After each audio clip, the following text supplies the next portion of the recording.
So I'm going to teach you how to make a simple loop. And you'll start with a piece of wire.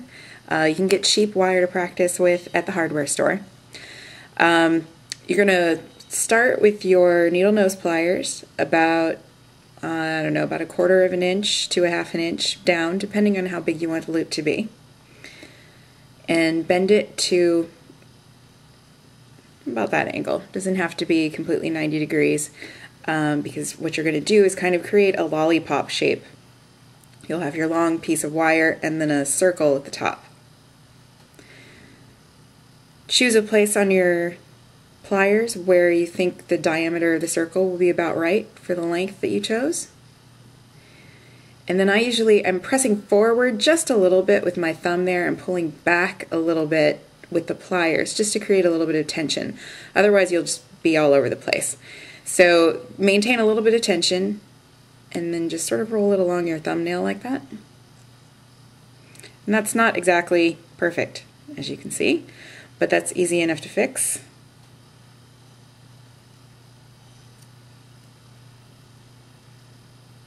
There we go. Now that's a pretty big loop, but I wanted to make sure you could see what I was doing. So I'll do another one on the other side just to show you again. Bend it back. And again, that's about that sort of angle right there. Choose a place on your pliers that has a good diameter for the kind of loop you're looking for.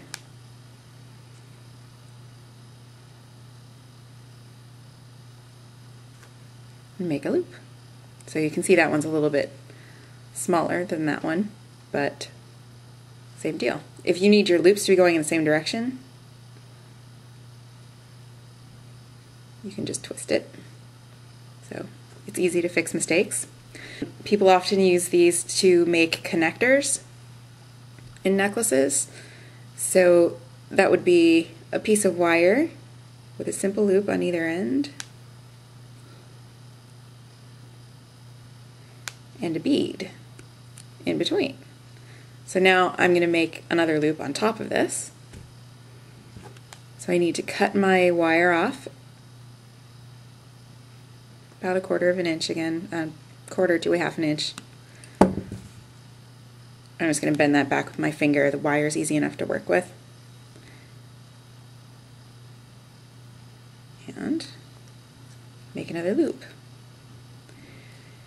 And I would really recommend getting some cheap wire to practice this with and just make a whole bunch of loops and you'll be good at it in no time.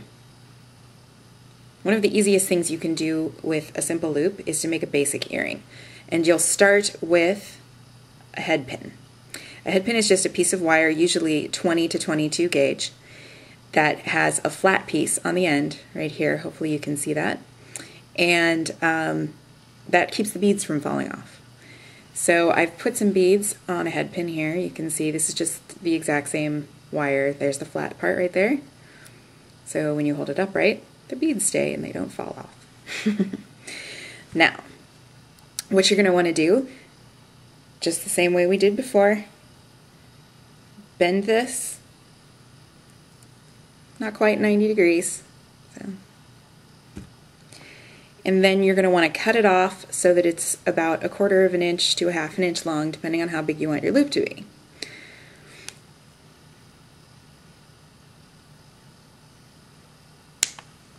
You should be careful when you do that, because they go flying. So now you're going to choose a place on your wires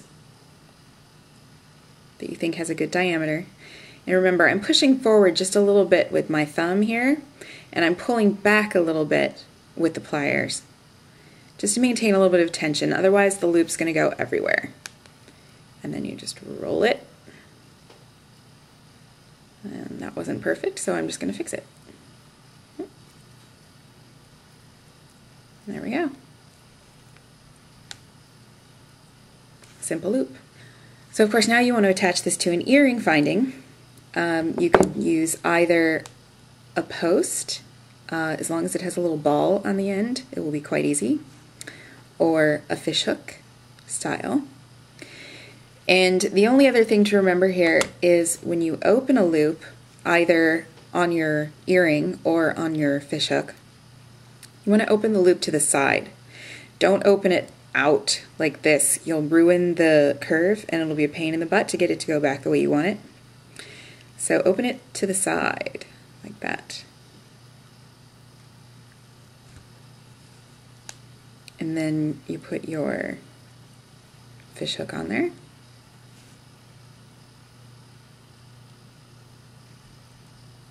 And then you just move it back to the side again. And it maintains your loop. And now you have an earring. It's very simple and fast. And you can create a lot of pretty earrings this way.